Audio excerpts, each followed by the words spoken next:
The United States guarantees its citizens certain freedoms. Speech, assembly, the vote. These are written into law. They are not theoretical, they are constitutional commitments.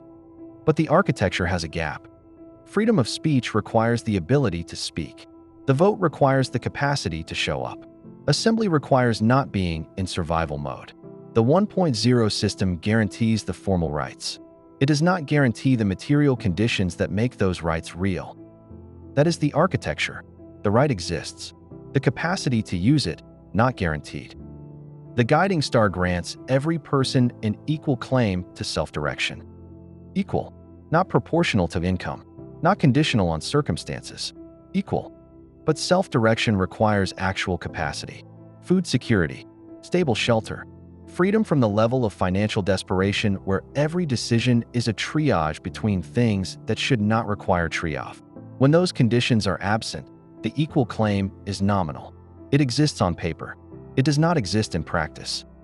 The 1.0 architecture has no mechanism to close that gap. No floor, no baseline, no constitutional guarantee that a citizen's material conditions will not fall below the threshold where self-direction becomes impossible. The right is granted. The floor is missing. The root cause is the positive liberty gap. The 1.0 system was designed almost entirely around negative liberty, government staying out of the way. It was not designed to ask whether citizens have the actual capacity to use the freedoms they are granted. This is not a policy oversight.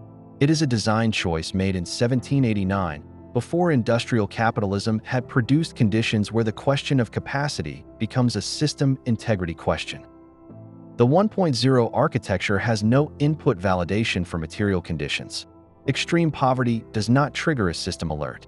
There is no floor. Citizens can fall through indefinitely, and the system registers no fault. One example is this. Researchers Mullanathon and Schaffer documented something the data did not predict. When someone is managing financial scarcity, their brain is running a background process that never shuts off. Rent, food, bills. What happens if the car breaks down? That process consumes real cognitive capacity. The measured impairment is larger than the effect of serious sleep deprivation. And here is the architectural proof. When the financial pressure was removed, when farmers received their crop payments, the capacity came back.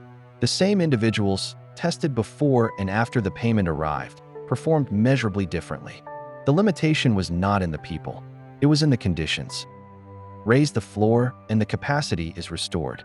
A system with no floor continuously produces that impairment in every person below the threshold every single day. Here's the fix. The government has already demonstrated, through revealed behavior, that it will intervene to prevent catastrophic systemic failure. Banks, airlines, auto manufacturers. The principle that the system catches you when you fall far enough already exists.